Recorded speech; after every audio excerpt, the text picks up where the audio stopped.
నమస్తే అండి, నా చేతి రుచులకి స్వాగతం అండి. ఈరోజు కడాయి బిర్యానీ చేద్దామండి. ఎలా చేస్తానో చూడండి. Half KG chicken, half KG rice, లోకి 4 టమాటా పీసులు, 2 పచ్చిమిర్చి,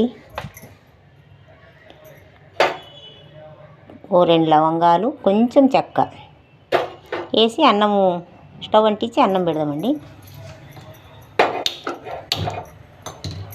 అన్నం ఉడికేలోగా మనము గ్రేవీ రెడీ చేసుకుందాం. చికెన్ గ్రేవీ బిర్యానీకి ఉప్పు వేద్దామండి. అన్నంలోకి కొంచెం ఆయిల్ వేసి అన్నం ఉడికేలోగా మనము గ్రేవీ రెడీ చేసుకుందాం బిర్యానీకి. అన్నం ఉడికేలోగా మనం కడాయి పెట్టుకొని గ్రేవీ రెడీ చేసుకుందామండి. కడాయి పెట్టి స్టవ్ అంటించినానండి. కడాయి వేడైనాక ఆయిల్ పోసుకుందాం. కడాయి వేడైందండి, ఆయిల్ పోద్దాము.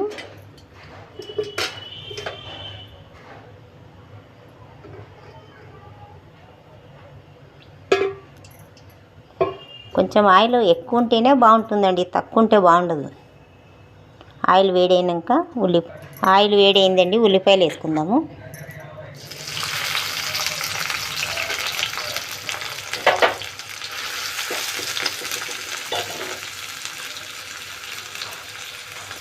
ఉల్లిపాయల తర్వాత పచ్చిమిర్చి. ఉల్లిపాయలు గోల్డెన్ కలర్ రావాలండి, ఎర్రగా కావాలా, బంగారు అవన్నీ వచ్చే వరకు వేయించుదాం. కొంచెం ఉప్పు వేద్దామండి, ఉల్లిపాయలు త్వరగా వేగుతాయి.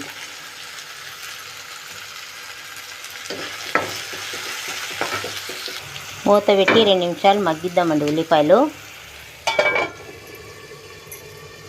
వేగినాయేమో చూద్దాము.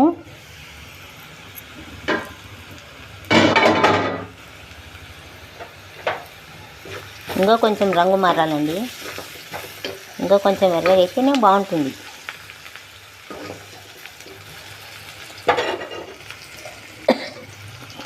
ఇంకో 2 నిమిషాలు మూత పెడదామండి. ఉల్లిపాయలు వేగినాయని చూద్దాము.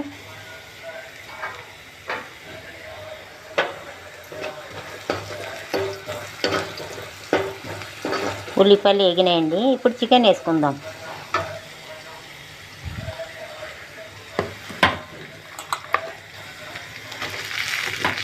హాఫ్ కేజీ చికెన్ అండి.